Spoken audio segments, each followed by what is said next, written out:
For the first time since this firefighter was handcuffed by a CHP officer at an accident scene, he is speaking out and only to 10 News. The incident was called an isolated case, but Team 10 investigator Michael Chen reveals the new evidence that could show it wasn't isolated at all.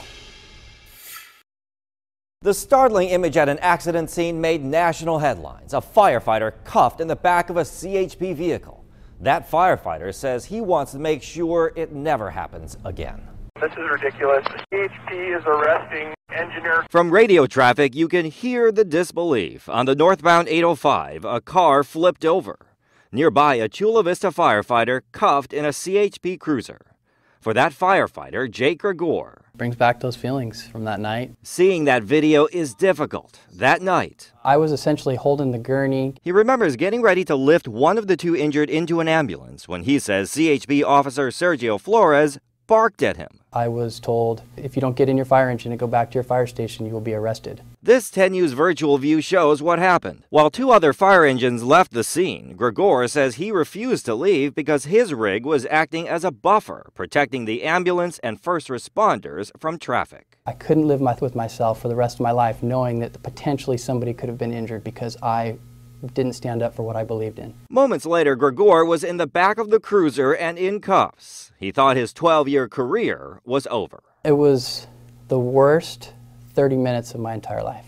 And I'm sitting in the back of this ambulance thinking, how am I going to tell my wife? After the supervisors went back and forth for half an hour, Gregor was released. No charges were filed. The CHP and Chula Vista Fire issued a joint statement calling it an isolated incident and a topic for future training sessions. You got a lot of media requests and you said no. Yes. So why come forward now?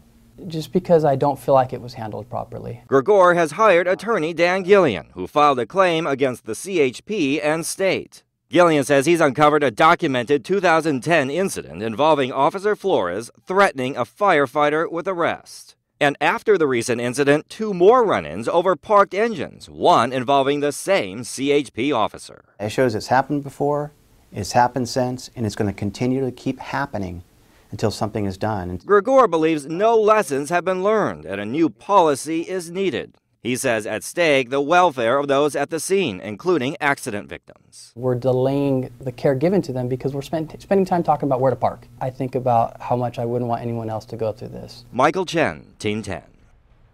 We reached out to the CHP, but they declined to comment. We did not get a call back from Chula Vista Fire, and Gregory says that he's willing to drop his claim, a precursor to a lawsuit, if he sees a change in policy.